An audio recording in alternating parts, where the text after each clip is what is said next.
I'm leaving Boston, headed to Vermont to meet Josh at a cabin in the middle of the woods because we're going to go hiking tomorrow. But since Josh lives in New York and I live in Boston, we rarely get to see each other. And when we do, we like to assess our watch situation. If I can polish or fix something for him, I bring all my tools. So we're going to do that tonight. Just do a bunch of watch stuff, fix some things, and then tomorrow we're going to go hiking. I got introduced to watches recently, and so did he.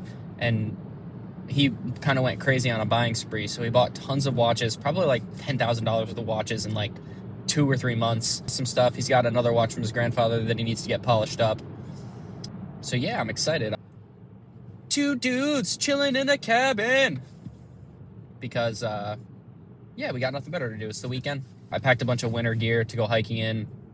He's got a bunch of stuff. And we're going to be hiking Mount Pisgah. So yeah. Try not to rear end the car in front of me and make it to Vermont safely would pretty much be the goal today. So come along for the ride.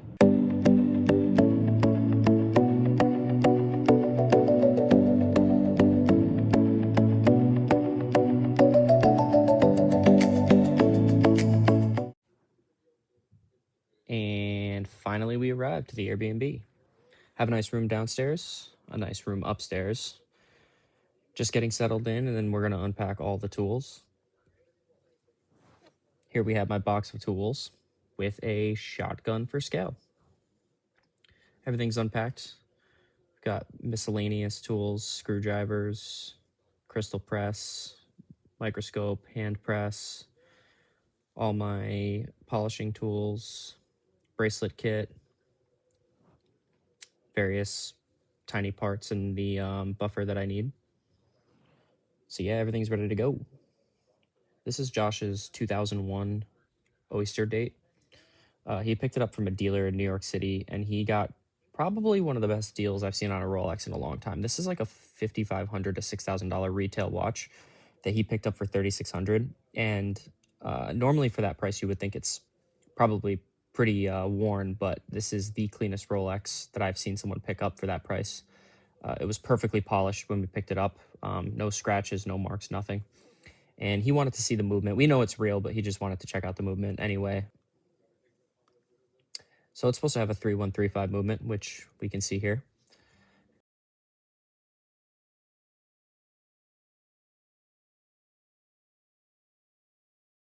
And this is the watch that Josh wants me to work on. This is his grandfather's quartz chronograph. And the movement works fine. We just need a battery for it, but the case is in really rough shape. This thing has been worn. It's got gunk and dirt all up in the bracelet. So we're going to run it through the ultrasonic cleaner, and then we're going to use the bench grinder to polish it up. And you can see here that the dial is in perfect shape, so nothing to work on there. This water is gross, and this is also the second time that we ran it through the ultrasonic cleaner, so there was definitely a cleaning that needed to be done. This is me after using the bench grinder to polish and clean everything up, get it kind of as scratch-free as I could. But yeah, everything is in great shape. And then I lost one of the chronograph pushers by accident, so I had to order one in the mail. And Josh was pretty upset about this. Good morning. Hello. Hello. Up and about.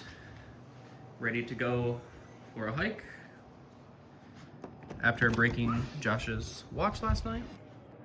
Even worse. A little bit of snow. A little bit of snow. I'm gonna get a lot of hate for this probably, but I'm rocking the Timex today.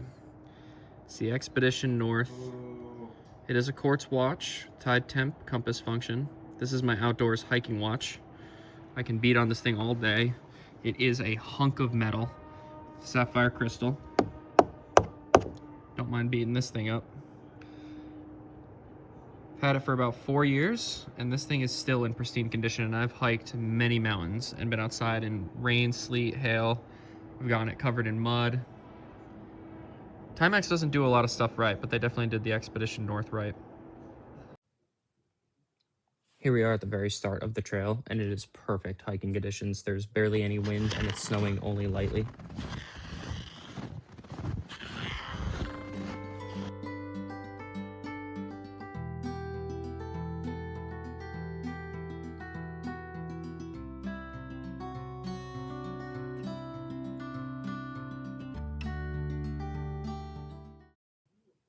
little wrist check at the top, and of course this guy wears a $5,000 Rolex on a hike.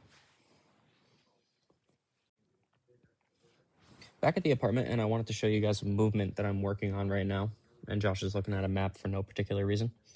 This is an Omega Caliber 420 movement that I had just sitting on the side, completely spare movement that wasn't assigned to any watch. And recently I got a case and a dial for an Omega, and I need to resize the dial to the movement, which is pretty difficult because you have to remove these little pegs on the back side of the dial and make them fit to the front side. And to do this, you have to solder the pegs on. I did a little bit of research. I haven't soldered much, and I don't know much about dials. From what I've gathered online is you have to solder them on. I'm not 100% sure yet, and I also don't really know how to solder. So this is a project that I'm going to be working on in the future to try to assemble this watch. It's a little bit of a Frankenstein, but you know, I don't really have much of an option. Have a spare movement, have a spare dial. The dial fits in the case, and I have that beautiful mesh bracelet to go along with it. So yeah, that's what I'm going to be working on in the future. Thank you guys for watching it, and obligatory, please subscribe if you like this video.